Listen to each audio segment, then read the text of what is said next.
When there's no more hope is left in me, I can see what comes my way and I'm away. इच्छाधारी नागिन और नागमणि की सच्ची कहानी। दुनिया में कई तरह के जीव पाए जाते हैं जिनमें सांपों को रहस्यमय माना जाता है, खासकर इच्छाधारी सांप जो अपनी इच्छा से कोई भी रूप ले सकते हैं और अपनी शक्तियों से किसी को भी नुकसान पहुंचा सकते हैं। माना जाता है कि प्राचीन काल में नाग और नागिन एक साथ थे।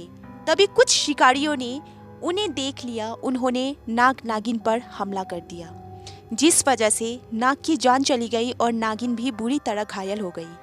नागिन को बहुत ज़्यादा तकलीफ और दुख का सामना करना पड़ा।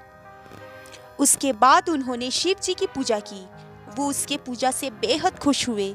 उन्हें उस नागिन पर दया आई। उन्होंने नागिन को चमत्कारी शक्तियाँ दी जिससे वो कभी भी अपना रूप बदल सकती थी, साथ ही किसी से भी अपनी सुरक्षा कर सकती थी। वो कोबरा प्रजाति की थी। आज भी अगर कोबरा प्रजाति का सांप 100 साल उम्र पूरी कर ले तो उनके पास नागमणि आ जाती है, जिसकी अलौकिक शक्तियों से वो इच्छाधारी बन जाते हैं। कहा जाता है किसी कोबरा के जीवन के 100 साल पूरे करने के बाद स्वाति नक्षत्र की बूंदें उसके मुंह में गिर जाए तो बाद में यही बूंद विकसित होकर नागमणि बन जाती है। ये नागमणि बहुत ज्यादा चमकती है, जिससे सांप अंधेरे में खाना ढूंढ सकते हैं। ये सांप की सारी इच्छाएं पूरी करती है। अगर किसी को ये मणि मिल जाए तो वो हमेशा स्वस्थ रहते हैं, पैसे की कमी नहीं होती है, उसकी इच्छाएं भी पूरी होती है। इस नागमणि की वजह से प्राचीन काल से ही सपेरे नाग नागिन की तलाश में रहते हैं। नाग नागिन के किस्से भारत में ही नहीं बल्कि पूरी दुनिया भर में प्रचलित है, जिनकी लोक कथाओं में 2 ऐसे सांपों का पता चलता है जो एक दुर्गम पहाड़ों पर रहते थे। सैकड़ों साल की तपस्या से वो सुंदर महिलाएं बन गई जो प्राचीन चीनी शहर के पास एक झील में रहती थी। इसके अलावा चीन के मशहूर कवि ने एक ऐसी सांपों के बारे में लिखा था जिसके दिन के समय आधा शरीर सांप का और आधा महिला का था। वो दिन में लोगों को अपने पास बुलाती थी और रात में उन्हें मार देती थी। ग्रीक मैथोलॉजी में भी ऐसे ही चमत्कारी सांप का वर्णन देखने को मिलता है जो अमर माने जाते हैं। बुद्धिस्ट और जैन फिलोसॉफी में ऐसे सांपों के बारे में पता चलता है जो अपनी इच्छा से इंसान के रूप ले सकते थे। हिंदू मैथोलॉजी में भी महाभारत में वर्णन मिलता है कि भीम के बेटे घटोत्कच की शादी भी एक नाग कन्या से हुई थी। महाभारत में एक और जगह वर्णन किया था जब अर्जुन इंद्रप्रस्थ से 12 साल के वनवास के लिए गए तो वो पूर्वी क्षेत्र की ओर गए थे। एक सुबह जब वो गंगा नदी में स्नान कर रहे थे तभी किसी ने उसका पैर पकड़कर पानी के अंदर खींचा था और पानी शक्ति से उन्हें धरती के अंदर लोक में ले गई।